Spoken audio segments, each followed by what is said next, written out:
Okay guys, so today I'm going to continue on with the tomato experiment. What I've got here is 3 more buckets for the other three tomato plants. I've got 3 types of tomato plants, 2 of each. Big Zack, Cherokee Purple, and the beefsteak. These guys were put in the dirt last night, or late yesterday afternoon, with rabbit manure, and I'm growing them the old-fashioned way, just in dirt. These 3 buckets is going to be hydroponics. They're going to be filled with water and a fertilizer solution mixture. I'm going to show you how to mix all that up. And I'm going to compare the growing differences of hydroponic versus soil gardening outside. These are going to be left outside. They'll be in the exact same environment. They're not going to move. One of the buckets is going to be water from my Berkey filter. The other bucket is going to be distilled water that I got from the store right here. And this bucket is going to be just tap water right out of the hose. So this will be Berkey, this will be distilled, and this will be tap water. And we'll see if the differences in the water types have an effect. And I'm predicting that it will, because they recommend using distilled water because there are no dissolved solids, or very little dissolved solids in the water. There will be quite a bit of dissolved solids in the tap water, and I'm hoping the Berkey pulls out most of it. So I'm thinking the Berkey and the distilled will do better than the tap water, but we will see. Hang tight. Okay guys, next step, get you a pool noodle. Yes, a cheap $2 pool noodle from Walmart, okay? Instead of buying those expensive net cups and all that stuff, you don't need that. You get you a pool noodle and you cut you about an inch section out of it, all right? Then cut a wedge out of it, like so. What you're gonna do is you're gonna take your tomato plant and you're gonna do your best to get all the dirt, wash everything off of the roots really carefully, and then you're going to stick it inside of here with a piece of this. You're gonna basically shove this inside of here, and it'll when you compress it and put it in the lid, see you've still got a little hole there that the stem can fit in. So what you're going to do is you're going to compress this. You're going to cut holes in the lid. You can use a saw and a fancy blade if you want to, or you can just use your sharp pocket knife that should be in your pocket. And you're going to compress this, and it'll sit down in there like that in the top of the lid. So nothing gets in the water. It's sealed at the top. The tomato plant stem can grow out through here. And this stuff is pretty soft. It'll expand when the stem gets bigger. But what you're going to watch out for is, in a month or so when the stem starts to really get big, you can reach in here and just pull this section completely out, and then the actual full-grown tomato stem will be able to live there for the rest of its life just as happy as it can possibly be, and it'll be nice and tight and secure. Okay, I'm going to go ahead and get things set up, and I'll bring you back to the next part. Okay guys, the easiest way to do this transplanting that I've found is to gently flip over the tomato in one hand, okay? And a lot of the dirt's going to fall from it, but you're just going to take it and you're just going to gently dip it over and over in this water and wiggle it around until most of, if not all of the dirt has fallen to the bottom. It's still got a little bit of dirt on the roots. It won't matter that much, but I'll show you what I mean. Hang tight.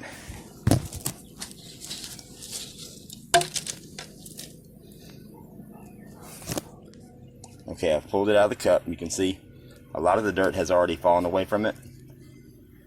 And you can just kind of mash it around a little bit, and a lot of the dirt will fall away until you're left with pretty much just a plant. There you go. And now you're going to dip it. Just gently grab it by the stem and just give it a little swish to get most of the dirt off. Boom. Now you're ready to put it in your little squeezy thing, and I'll bring you back for that because I can't do that with one hand. Okay guys, that's what it looks like. You want to make sure your roots are hanging down so that they touch the fluid that you're putting in the bucket. And then it'll sit right on top of the bucket just like that. And then I'm not doing any aeration. I'm doing the crack key method, which is where you just put the water in there and you let it go with the fertilizer in it. And it'll just, you never have to touch it again except to add more solution to it when it drinks it up. So this is the simplest way to do hydroponics. It's kind of like a set it and forget it. So I'll bring you back for the mixture. Okay guys, for mixing up the fertilizer, I use the Master Blend. It works really, really well. It's the 41838 along with calcium nitrate and then Epsom salt. This comes in a kit. All three of these come together. You can order it off of Amazon. Once I get far enough along my YouTube career, I'll do the affiliate link thing, but right now I haven't done that. But I'm still going to let you know where you can get it and then give you the information that you need. The way you mix it up is in the water that I've already put in the buckets outside. You need, for the tomato blend, you need 12 grams of the master blend, you need 12 grams of the calcium nitrate, and 6 grams of Epsom salt. Now I have the fancy little itty bitty scale that measures down to like 1/10 of a gram and all that good stuff.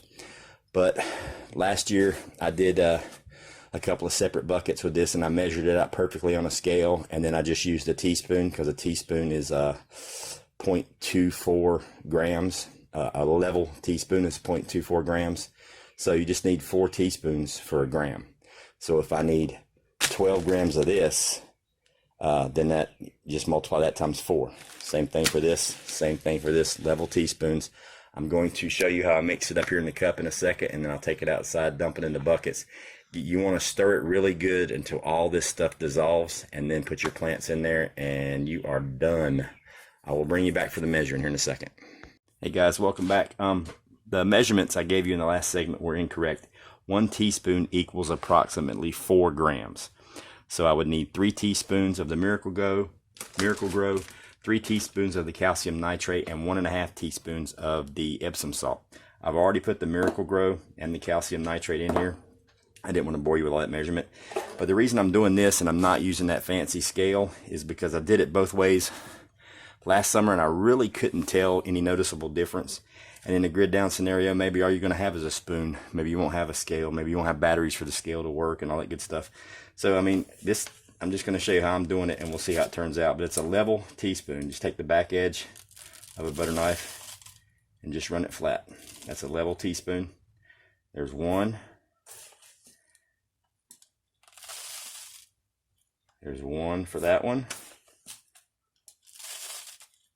And there's 1 for this one. Now I'm going to do 1/2 teaspoon.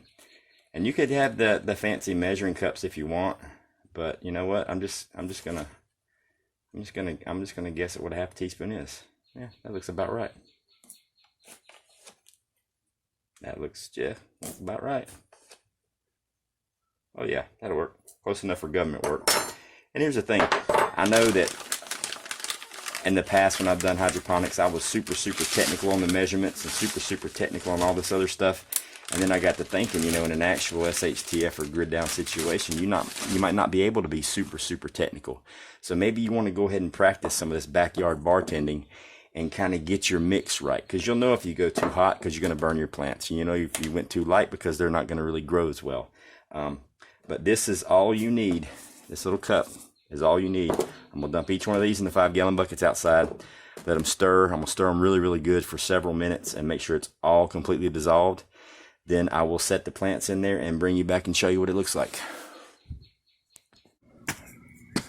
Okay, I have dumped the fertilizer mixture into each of these 3 pots. Put the plants in there. You see how they're nice and wedged. Let me see if I can get this one open. They sealed pretty good. Hang on, guys.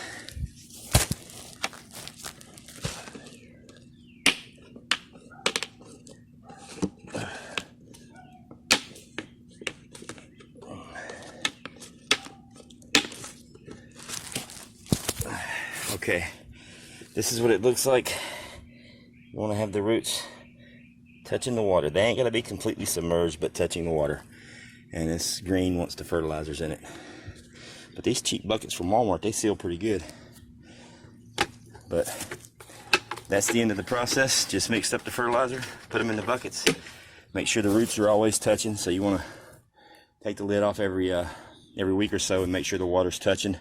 Once it gets down super low, you know, and after it's been in here, I'd say a month or so, and the roots are still, you know, obviously still touching, the solution is going to be out of all of its juice.